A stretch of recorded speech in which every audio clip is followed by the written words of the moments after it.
Hi and welcome to AXSChat. We're delighted that we're joined today by Fleur Bothwick. Fleur is the Director for Diversity and Inclusion for EMEIA at EY, that's Ernst & Young, so that's Europe, Middle East, Africa and India. Yep. And has also co-written the book on inclusive leadership. So I had the pleasure to meet Fleur a couple of times now and to have participated in some of the events that she's put on around disability confidence. So we thought it was past time that you came and joined us. So can you tell us a little bit more about, firstly, about your role, what you're doing at EY, and then maybe a bit about the book that you've written as well? Yes, sure, I'd love to. Thank you. And thank you for having me. Yes, as Neil, as you've said, I lead diversity and inclusion for EMEIA, Europe, Middle East, India, Africa. It's 98 countries. It's about 103,000 people. I would say I have the best job in the world because it's challenging every day. I'm learning every day. With D&I, as many people familiar with the topic will know, organisations tend to start with gender. We start talking about our women and where are they and why aren't they up. But we're now further along in our journey on gender, and we're able to focus now on lots of different elements of diversity, and one that's particularly close to my heart is disability. So I'd say about 60-65% of my area are very focused on what they can be doing to move the dial around disability. And in fact, last week I had the pleasure of being in Delhi for a week and met the new disability partner sponsor. He's a partner in advisory who's taken on the agenda to progress across India, which is about 16,000 people. So really interested to see what they achieve over the coming years. That sounds like a really interesting challenge, especially when it's spread out across so many countries, which I can relate to. You've got lots of different cultural nuances and areas that you need to address. Well, little things like the definition of disability differs tremendously. Some countries have quotas that they are held to deliver to. Some countries have quotas that they ignore. Accessibility, I mean, loads of different mindset, legality. We're in some buildings that don't actually belong to us. So when we try and start talking about making them accessible, we have to deal with the owners and other people letting different floors. So it's complex, to say the least. I can relate. We also are tenants in a lot of buildings, and actually, as the tenants, you have this triangulation process where you're having to, first off, you have to persuade the management that they need to go and talk to the facilities, and of course, in the world of outsourcing, the facilities you've outsourced facilities to someone else, and so. Yeah, it absolutely is it's joining up the people. What you need to actually do is often relatively simple. Finding the right people, mapping them, bringing together is actually the secret sauce. Absolutely spot on. That's it. We've got a lovely guy in the Middle East, and he just wants to be able to access a certain lift so that he doesn't take 45 minutes to go to the toilet.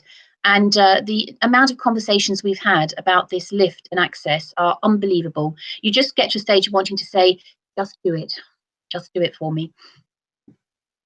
Antonio, I see you have a question. Yes, I do. Thank you for being with us today, Fleur. It's great to have you. And we have been interviewing a lot of people over the last couple of years, from different countries. We have people, including people from India, and we also follow conversations about diversity online. So my question, my big why is, why did you decide to move into that direction and bring the topic of disabilities through your track? Well, I think that taking a step back, diversity and inclusion, why is it important? There are so many different reasons, but primarily it's because we have a global business strategy called Vision 2020, and it's all about what we're going to deliver in the market. And to do this exceptional delivery, we need the best people in the highest performing teams. I know it sounds all a bit like marketing jargon. So there's a big push for high performing teams, HPT. And what we know is that the highest performing teams are made up of people that are the most engaged. So they want to come into work, they know what's required of them, they enjoy what they're doing.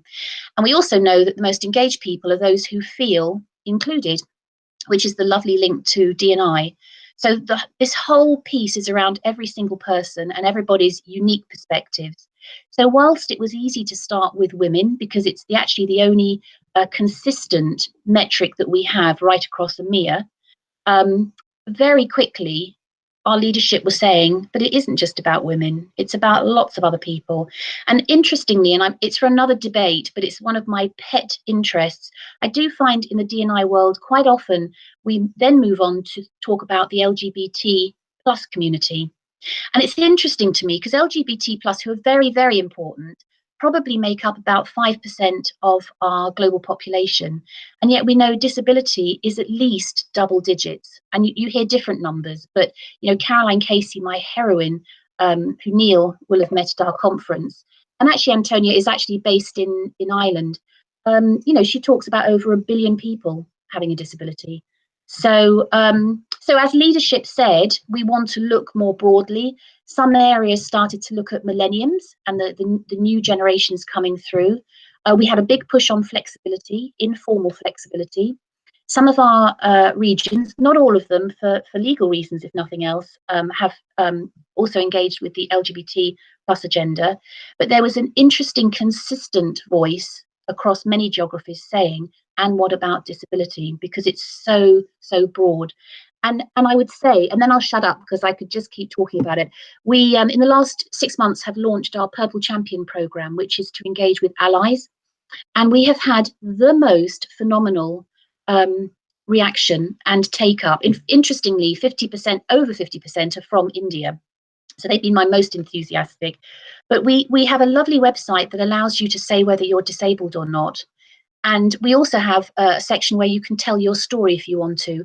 And I have been overwhelmed and incredibly touched by some of the really amazing stories that our people have shared about their journey, or also their partner's journey, or their children's journey, or their colleagues' journey. And that's, to me, everything that leads to strong engagement in the most positive sense.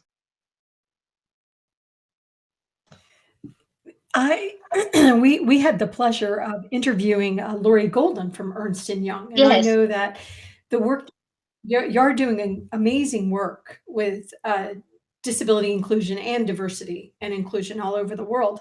Why is that important? And you already answered this question in some ways, but why is it important to a multi-global corporation like Ernst & Young?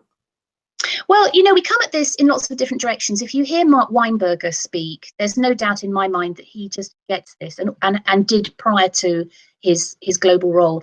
And that the big mantra for the firm is all about creating a better working world. So, and again, I know it sounds like nice glib sort of marketing, but he feels it, he lives it. As far as I'm concerned, he and his leadership embody it.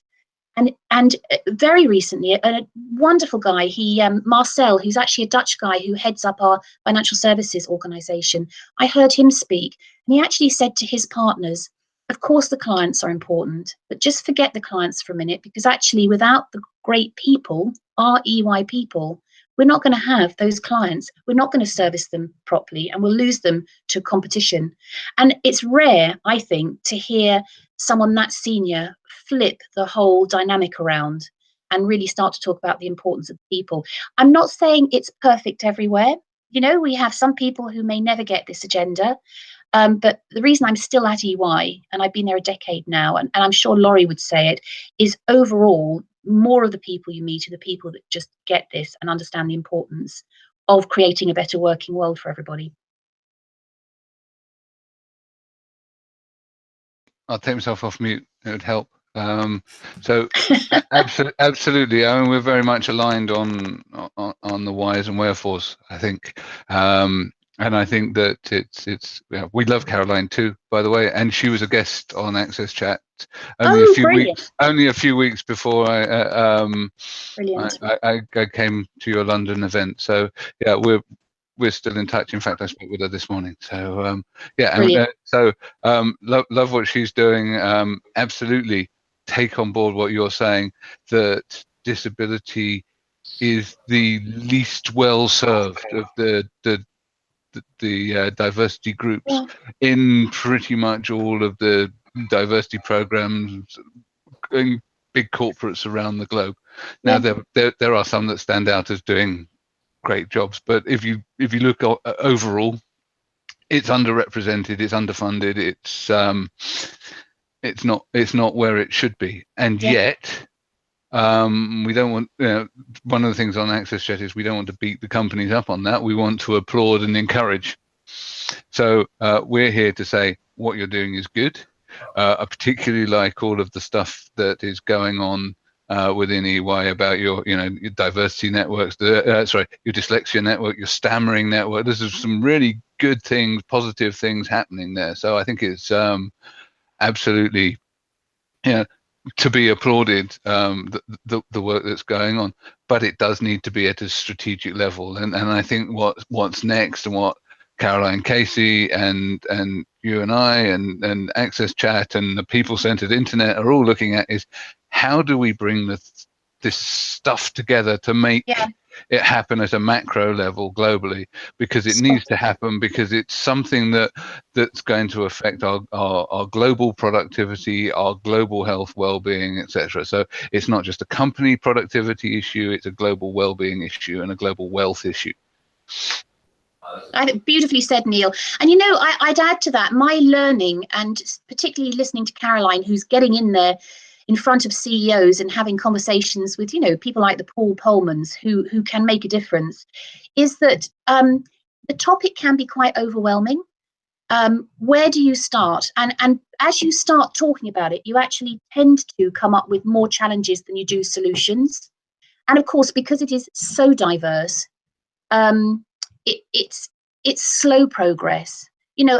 I think a big milestone for us, and we have a long way to go, is that one fabulous guy in global IT came up with for IT accessibility. Around the world, there's one email, and any IT accessibility help types that one email, and then behind it is this global IT team. Now, Stuart just made that happen. And in fact, coming onto this call, I checked to find out how it's being used. And I'm quite interested. It's now been going probably 18 months.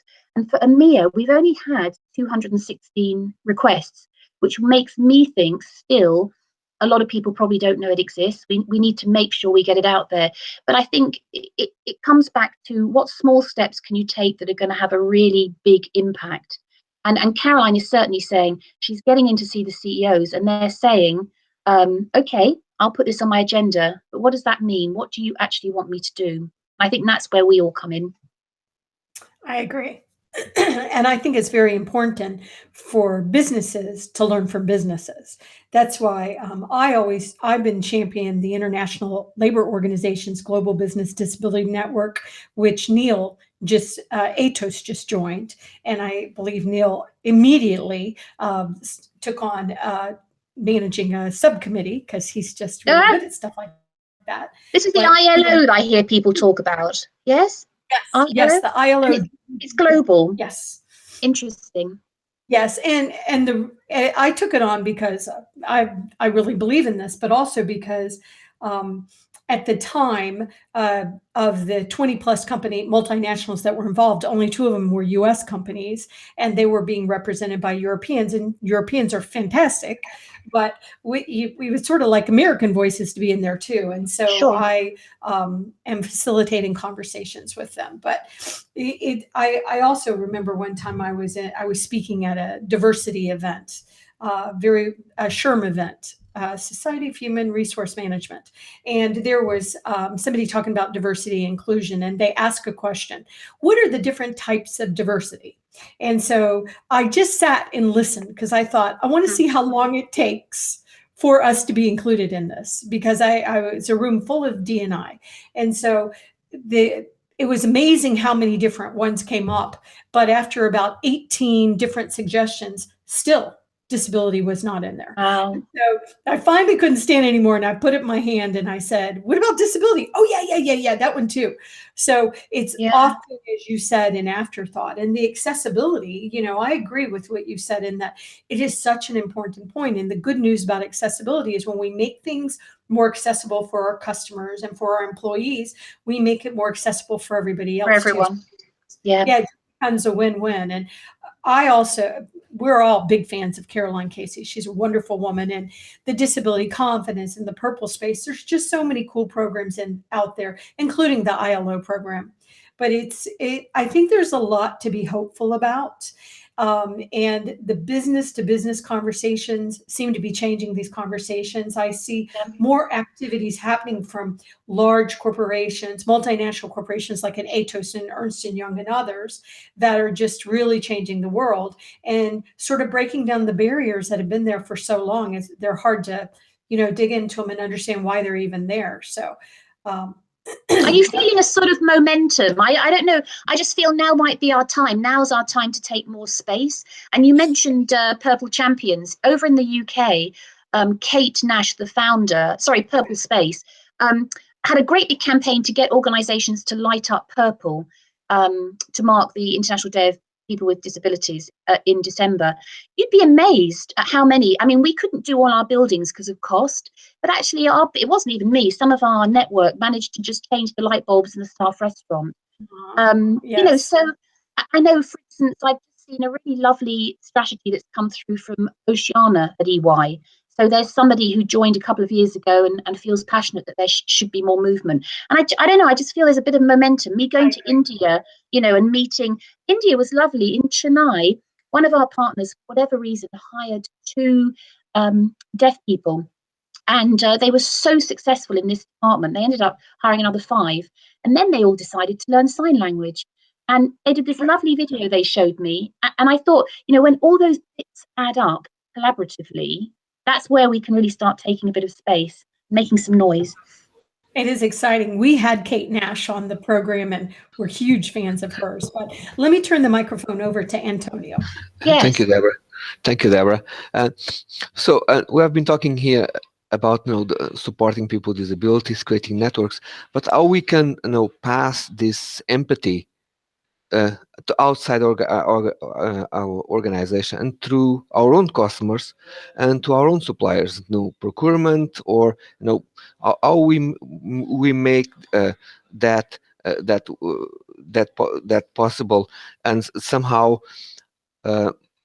show them that this is something that they should adhere and also engage within their own spaces and work. Well, I think several ways.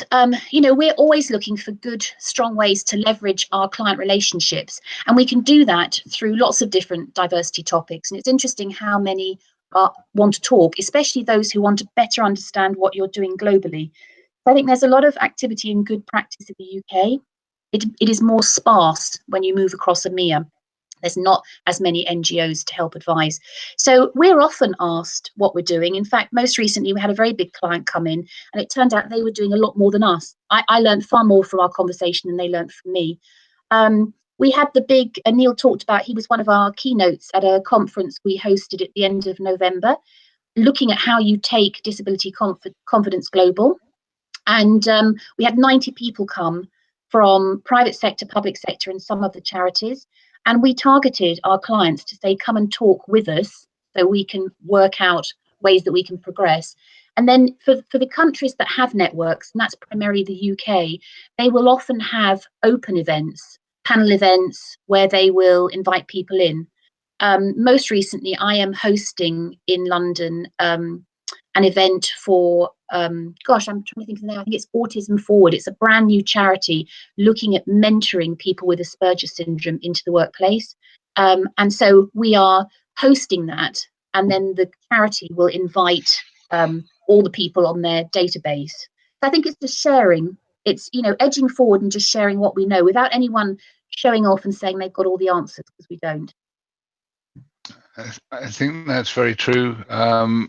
None of us have all the answers, and the the sort of driving force behind us doing AXSChat is bringing people together, sharing what we are doing. We want to be business friendly. Obviously, you know, I work for a large company, and Deborah works with large companies a lot of the time. Antonia also large company, same one. But effectively, we know that often they've been quite shy about talking about what they are doing. Like you just mentioned, you know, your potential customer was actually doing a lot, but you knew nothing about it. So we want to tease those conversations out into the open, because it's through having those conversations in the open that we really start to create that groundswell. And I'm hoping, like you, that this is our moment. I'm not going to burst into song, thankfully. But it does feel like there's a lot of stuff coming together. You know, there's procurement stuff happening. We're in a few weeks' time, we'll be interviewing Susan Scott Parker from Business Disability International about the work that we've been collaborating on for the procurement initiative, and that's really coming together now, because they've got one of the vendors of one of the most common procurement softwares out there agreeing to include and pilot the accessibility questions in their procurement software. That is going to have enormous impact. I cannot begin to tell people how big an impact that is going to have, because that's starting to embed accessibility and disability inclusion stuff into the standardized ways of working, and it's at the entry point, and that's going to have an impact right the way down the supply chain, and people are going to be asked the questions. They know that when it's in procurement that they've got to take them seriously.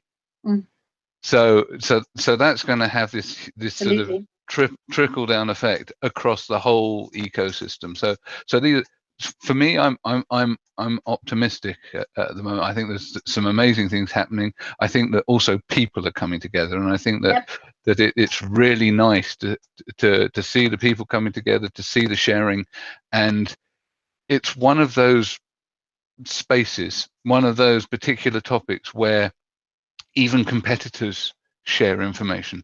Absolutely. You know, so it and that's kind of unusual, you know. So it's really nice, you know. We work in businesses that sometimes compete, sometimes we use each other's services. Actually, when you get to really large scale businesses, it's always going to be like that, you know, where, you know, Atos and IBM, well, you know, we compete on one contract, we use their servers. We, you know, so and likewise, you know, so I think diversity teaches us how to do that kind of business better.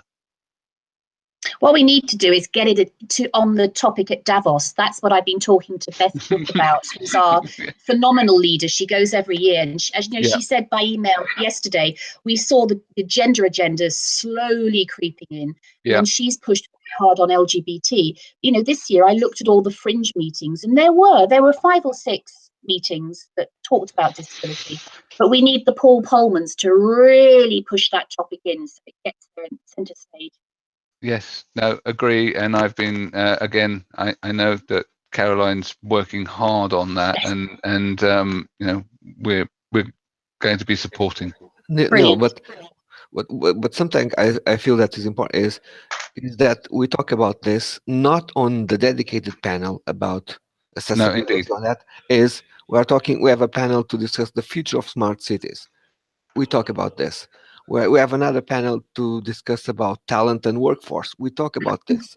I think that's where we need to have those conversations, not just as a side panel where all the experts are there. We need to go into the other sectors and influence change.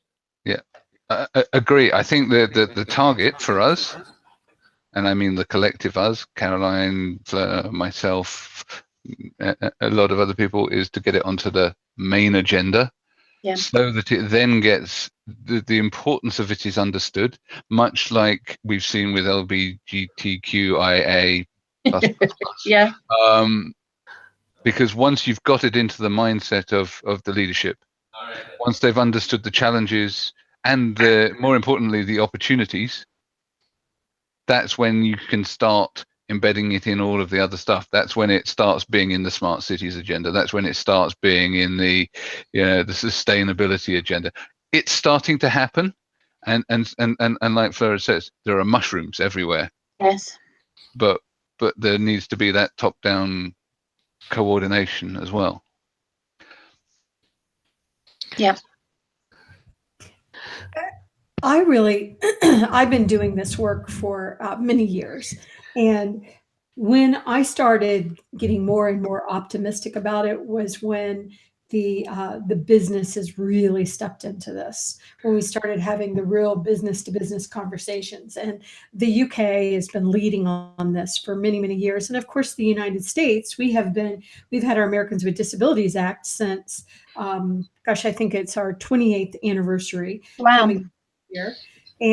But unfortunately, in the United States, the needle when it comes to employment of people with disabilities has not really moved, and that's very discouraging for us.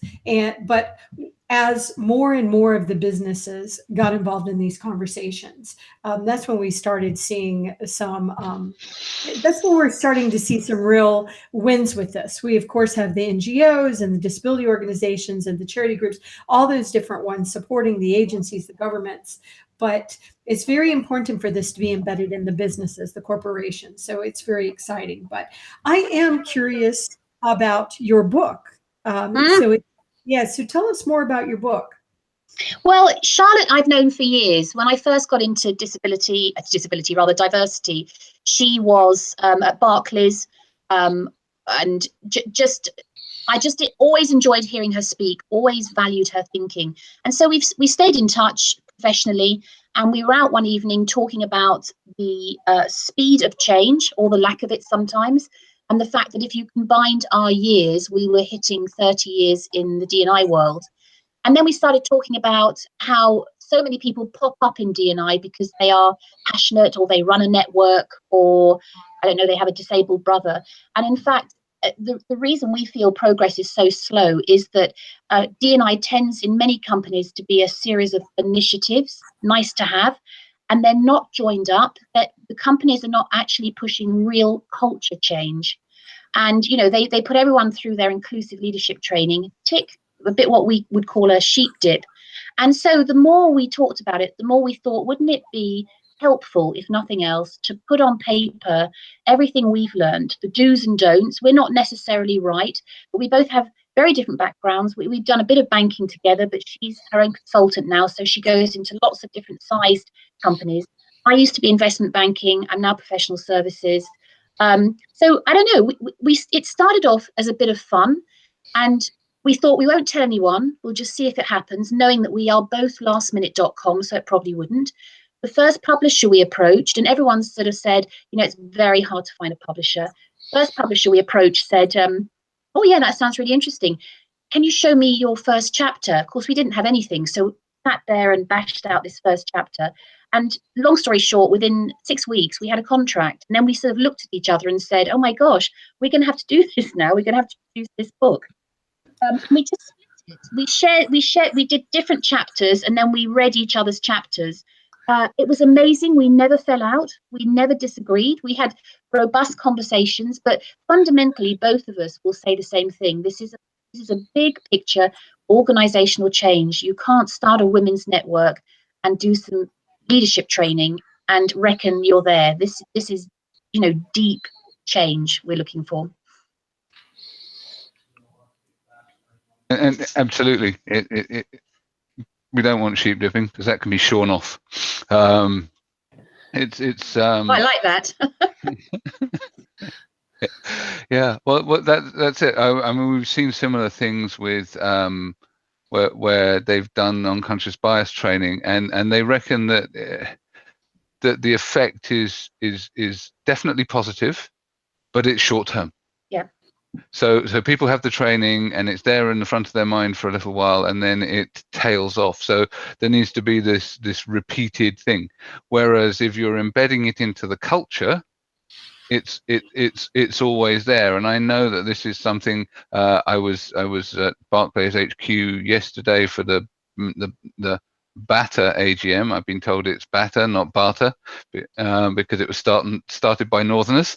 It's British Assistive Technology Association, and Paul Smith was there. Smythe was there, talking about how they're embedding inclusiveness into their culture as well. And it's that winning hearts and minds piece that really makes it stick. I'll tell you another bit that I'd add to that, which is my learning in the last year.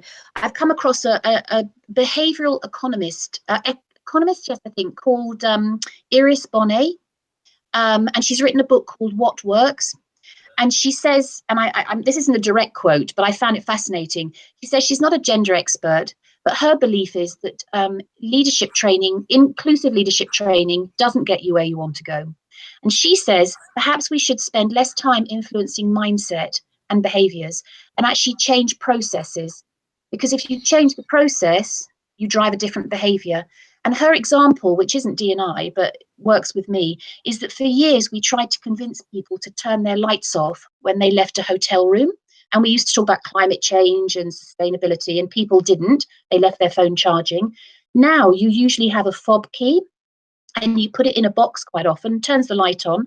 When you leave your room, you automatically take that with you, because that's your door key. And within 5 minutes of leaving the room, all the lights have turned off.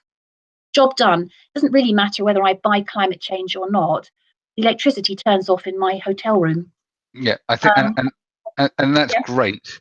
And I think that's really good until I come into a warm hotel room where the aircon's turned off, and then I'm selfish.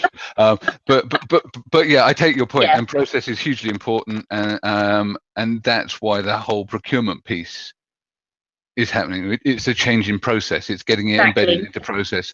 Yes, but I think that the two need to be like this. They're hand in hand. Yeah, agreed. And I know I've hogged the conversation. So Deborah, I know you've got another question. No, I'm really enjoying the conversation. So you're struggling though. Hey, you're not well at all today, poor thing.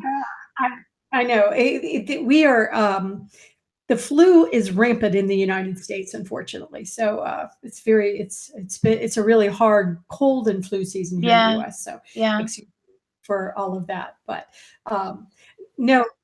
I think the conversation is fascinating. I really think that we are making a lot of progress, and one thing that we wanted to achieve, and I think that we have on AXSChat, is we wanted to make sure that we were bringing in leaders from all over the world that are making a difference in these conversations. And I have another show, and I was just interviewing Joyce Bender, who is a real leader in the United States, and she also has a show, and she said that one thing that she really liked about her show is it's almost like historical data of, what's happening with this movement. And I thought, boy, AXSChat has been around every single Tuesday since November 2014. So think about the historical data we're creating of leaders like you, Fleur, that just really make a difference in changing the world.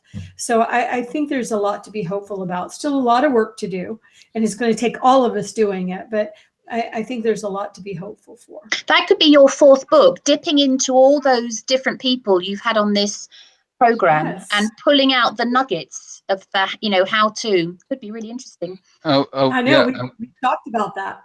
Yeah, we need to pull our fingers out. Maybe we need the publishing deal to make it urgent. And you have to produce it. But we've got over 150 interviews with people. Yeah, that's rich. That's really quite a depth of fantastic information. Yeah. And every week we learn stuff. We learn stuff from the people that we interview, but then also during the chat, stuff bubbles up to the surface that you don't expect. There's always something unexpected that will come up. So it's always a really rich experience. And in an area like this where there's not a lot of formalized learning, there's not, it's not like you can go and get too many textbooks or qualifications, although we're working on it. That kind of stuff's important. I do need to actually thank Barclays, who help us not only keep the lights on and so on, but also help us with getting the captions done in time, etc. We thank Paul and Barclays Access for their support. And thank you also, Fleur, because it's been great chatting with you. We're really looking forward to having you join us on Twitter. It's going to be a good chat. So many great topics here. I'm sure I'm going to have fun writing the questions, and hopefully you'll have fun answering them. Absolutely. Yeah, get your fingers ready. Yeah, looking forward to it. A lot of tweets. And as a reminder, because I went and looked, but I know that her book, Inclusive Leadership, can be found on Amazon, for example. I'm sure in others. Oh, thank you for that plug. I went and took a look at it. It's got really good reviews. So, so if you want to learn more about this topic, I think it could be a great treat, especially for people who are trying to build confidence how to address this into their own organizations, because that's a question that I get quite often. No, I would like to do this, but I don't know where to begin. Yes. Yeah. Thank you. Thank you.